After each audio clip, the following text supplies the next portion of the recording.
The following is your grammar and editing lesson for today to help you with your final paper. We're going to work on personal pronouns, contractions, and demonstrative pronouns versus demonstrative adjectives. Like I said, today's lesson should be very short, and hopefully you can make these adjustments and improve your writing scores. First, personal pronouns. Personal pronouns are considered too informal for scholarly or academic writing. They're too casual, they're kind of like slang. So if you have personal pronouns in your paper, you need to remove or replace them.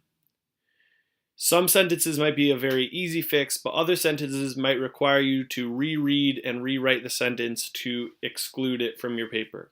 Here are a list of the personal pronouns you should be looking out for. I, me, my, mine, you, your, yours, we, us, our, ours.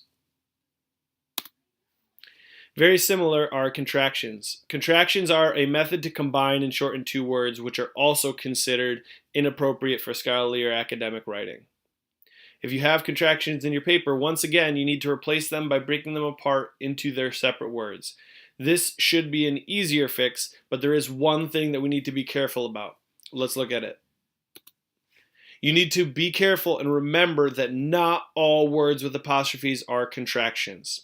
This means that you can't just go through your paper and look for every single apostrophe and swap out that word. That's not how this works. It's going to require a little bit more delicacy. You need to look and determine whether the word with the apostrophe is a possessive or if it's a contraction. So Palco's book is an example of a possessive.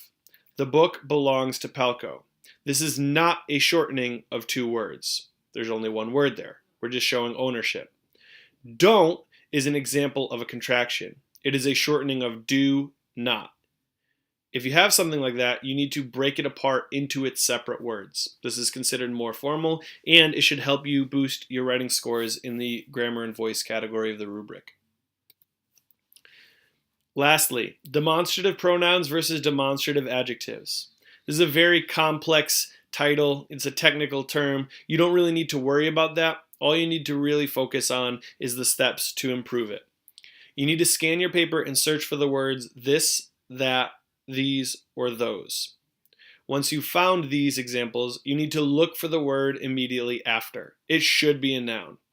If there's no noun immediately afterward, you need to specify whatever this is. So let's look at a non-example. An incorrect form of writing would say, this made a massive cultural impact. If I'm reading and grading your paper, I read the sentence and I say this what? I don't know what this is, and you don't specify anywhere else in that sentence. That makes your writing vague, and it'll cause you to lose points in the grammar and voice section. So how do we correct that? How do we fix this? Well, you go back in and you add a noun to specify whatever this is. So the correct form would say, this movement made a massive cultural impact. Now if I'm reading it, I know exactly the thing that made a massive cultural impact. Good luck. Enjoy your lesson today. Help improve your writing.